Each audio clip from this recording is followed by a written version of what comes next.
Big bike owner ka ba pero hindi ka sigurado kung pwede mag-park sa mga car slot sa mga mall? Don't worry, sasagutin natin yan dito sa video na to. Make sure to watch until the end.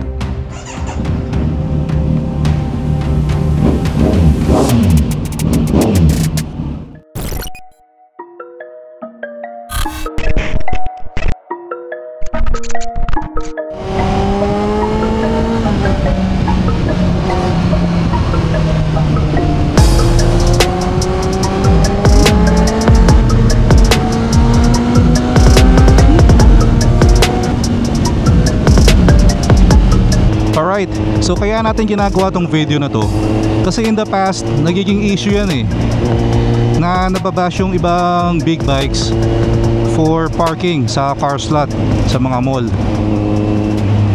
Siguro may mga naka 4 wheels pa rin na hindi yun naiintindihan. Akala nila sense of entitlement lang or pagiging kamote nung big bike owner. So FYI, ang mga parking sa mall privately owned yan. So may kanya-kanya silang rules. Pero sa pagkakaalam ko, almost all, if not all parking naman same ng approach sa big bikes. Pag 400cc and above, pwede sa car slot. Pero of course, they will follow kung magkano yung rate nung 4 wheels. Hindi pang motor ang rate na babayaran nila.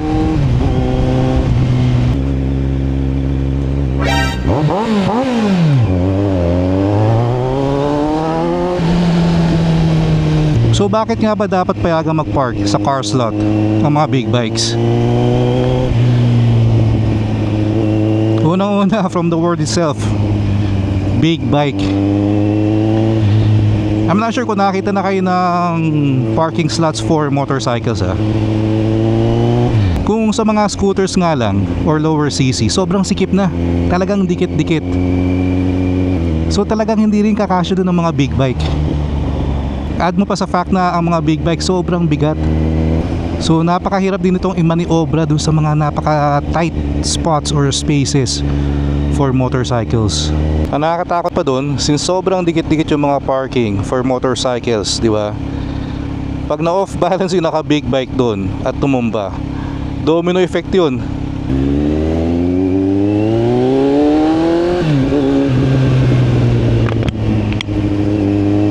Mahigit isang buwan din natin hindi nagamit itong si Z9. Naninibago ako. Sa scooter kasi hindi mo na kailangang yakapin yung tangke ng hita mo. Wala naman kasing tangke yun. Pero dito tatangayin ka talaga. Tinatangay ako. So ang gagawin natin ngayon is pupuntahan natin yung mga top malls dito sa South. I-check natin kung pare-pareho ba sila ng approach pagdating sa big bikes.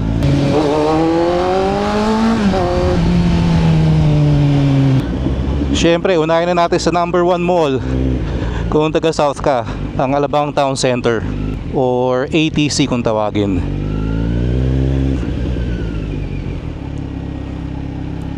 Alright. So ang gagawin natin, maghahanap tayo ng guard and magtatanong tayo. Hey kuya, good afternoon. Pwede po mag-park ang 400cc naman sa mga car slot, no? Pag below 400cc, saan po ang parking? Sa may tabi ng McDonald's na parking. Nakahiwalay siya. Nakahiwalay. Kailangan ko lumabas. Titinan ko sana Salamat boss. CC lang inalot sa mga 400cc pataas, no? Salamat. Ayun. Gusto ko sanang tingnan yung parking ng below 400cc. Kaso nasa labas daw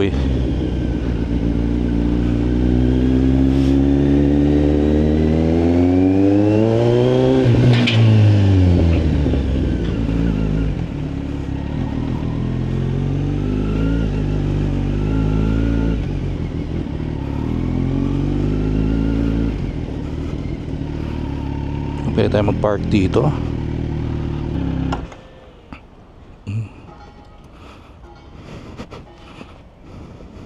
So gagawa tayo ng list ng mga big bike friendly na malls. So number 1 on the list, ATC, malaking check. Sana na lang may grace period sila. Ayun, sige, sama natin yung pala. Kung ano mga parking din na may grace period. Nice, nice. So, pasok pa tayo sa grace period. So, dito sa ATC, meron silang 15 minutes na grace period. Alright, i-next na natin itong Molito. Tabi na naman eh.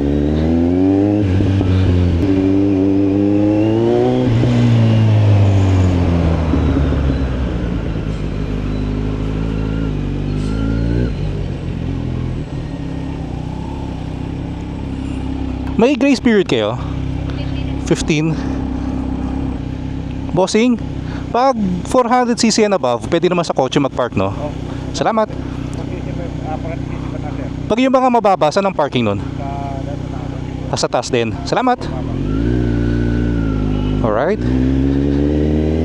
So, Molito parking, big bike friendly. Pero tingnan natin yung motorcycle parking nila para makita nyo kung gaano kaliit.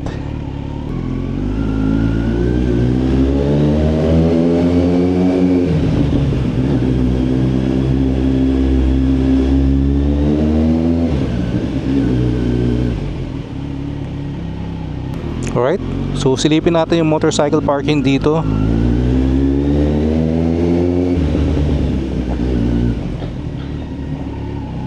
Alright, so yan ang motorcycle parking.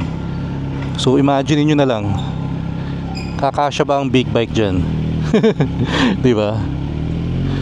Kung scooters pa lang, sobrang dikit-dikit na. Thank you. Parang okay mag-picture dito ah. Kaso medyo madilim eh. Hanap tayo na medyo may araw, maliwanag. Yan, dito.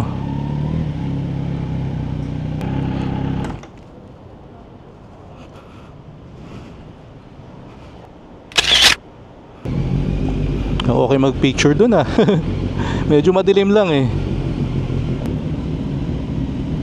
Gusto ko sa Z9 eh. Malakas ang engine braking eh. Hindi may stress yung brakes mo. Alright, usually ganun yung pag grace period. Kung saan ka pumasok, doon ka rin lalabas. Kaya iniiwasan nila yung mga dumadaan lang, nagpa-pass through. Alright, thank you bossing. Salamat. Alright, so far 2 out of 2 tayo sa mga malls. Big bike friendly.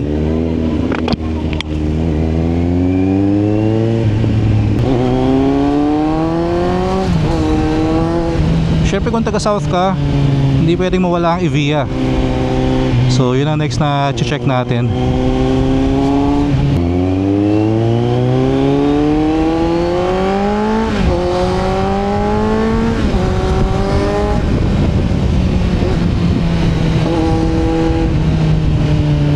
Nakakamiss.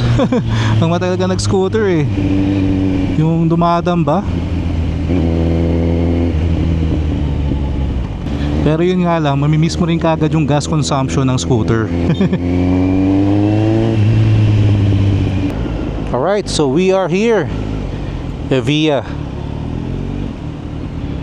Bossing, pwede mag-park ang 400cc and above sa kotse, no? Magkano? Yun. Thank you. May grace period ba? 15 minutes grace period. 15 minutes, okay. Salamat. Thank you. Alright, so 3 out of 3 tayo. So Evia parking, big bike friendly, and may grace period din, 15 minutes. Picturean lang natin na nakapark sa sa car slot. Sa tagal kong hindi ginamit tong Z9, ngayon ko lang napansin, nag-reset pala yung oras oh.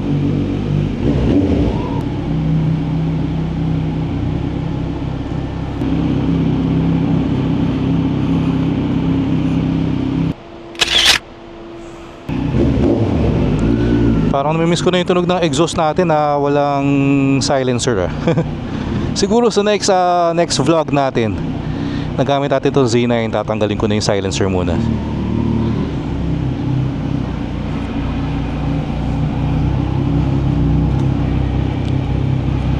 Thank you.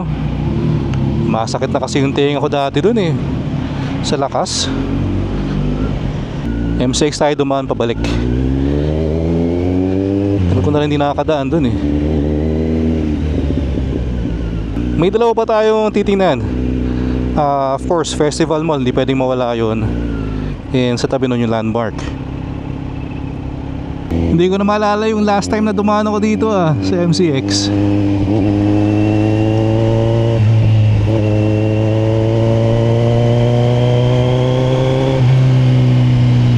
Yun lang, pila.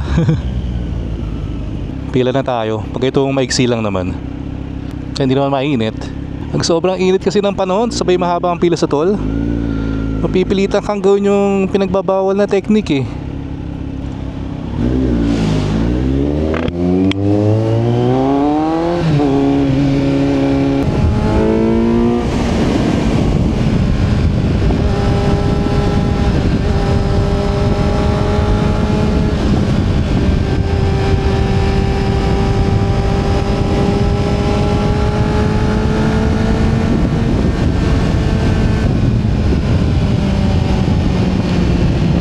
Yun, naalala ko bigla kung ano yung na-miss ko dito.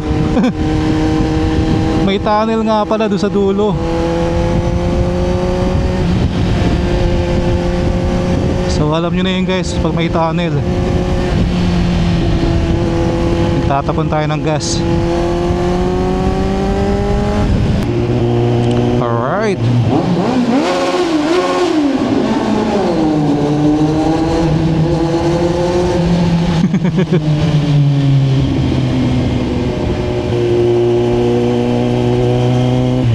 Sabay tingin ka agad sa gas gauge eh. Yun ang gusto ko sa bar and mirror eh. Perfect talaga pag naka-naked ka. Lalo na kung tumatak ka ng konti, sumasakto yung side mirror dun sa ano mo, sa vision mo, sa line of vision. Pag stuck kasi mas mataas yun eh.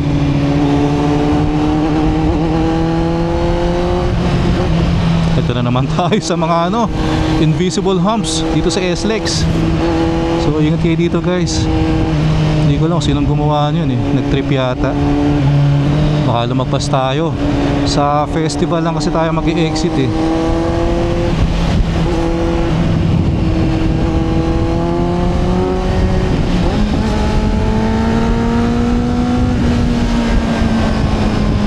Alright, so next on our list, Festival Mall.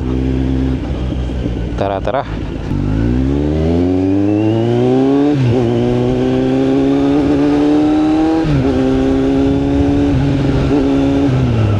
Alright, so we are here, Festival Mall.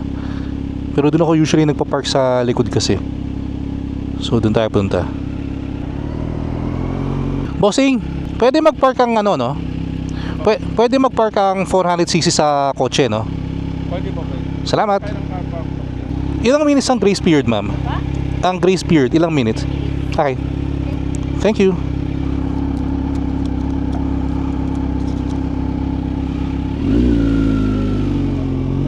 Alright.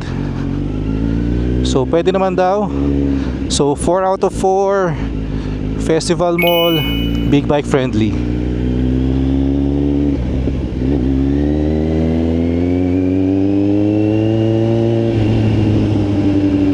Pero pakita ko rin muna sa inyo. Uy, nice.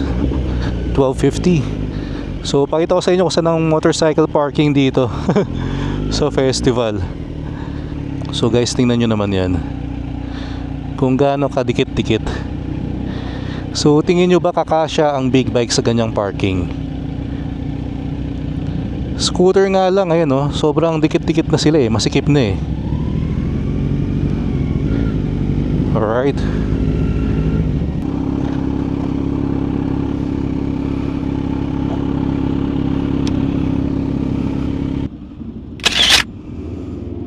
Thank you.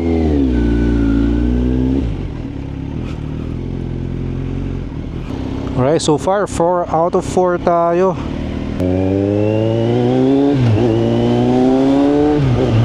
So mukhang lahat naman ng malls nakakaintindi na ngayon. So we need to create more awareness lang para lahat din ng four wheels maintindihan yun. Para wala nang pagbash na mangyari sa social media. Itong landmark naman, katabi lang ng Festival Mall to.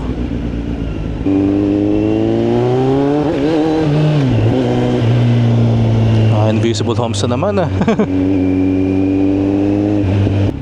Alright, parking entrance. Bossing, yung mga 400cc pwede naman sa kotse, no? Yung 400cc pwede sa kotse. Salamat. Yun. So 5 out of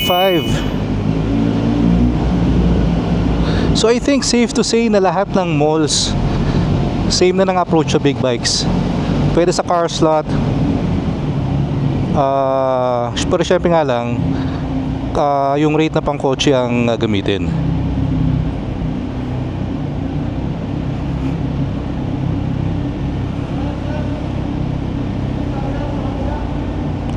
Sa kabila kasi 4 wheels lang dito to sir. Pasensya na po.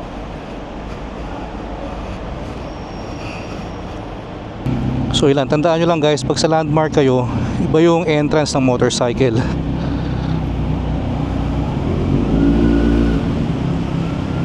Pwede kayo mag-park sa kotse. Ayun, salamat. So 5 out of 5. Big bike friendly. Ingatan, hindi natin alam kung may grace period sila dito.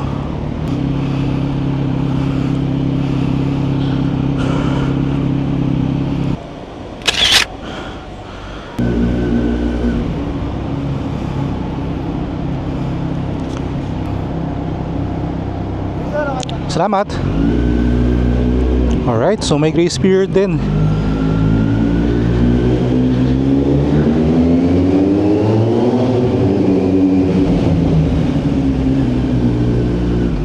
So I think conclusive naman yung ginawa nating test today.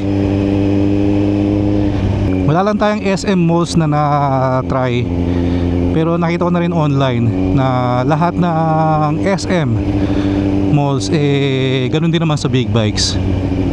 So allowed mag-park sa car slot ang 400cc and above, and same car rate din. Yun lang, bakit traffic dito? Traffic oh, dun dapat tayo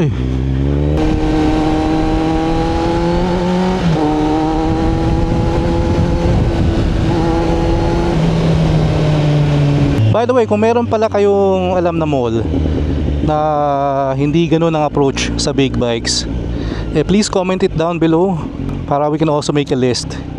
And siguro possibly call their attention din. Kasi hindi na dapat ganun Kita nyo naman yung state ng mga motorcycle parking. Pang ano lang talaga, pang scooters o yung mga small bikes. Hindi ubrang big bike talaga dun. And kung nagustuhan nyo pala yung content natin today, favor na rin, please click the subscribe button below and like and share the video. Salamat.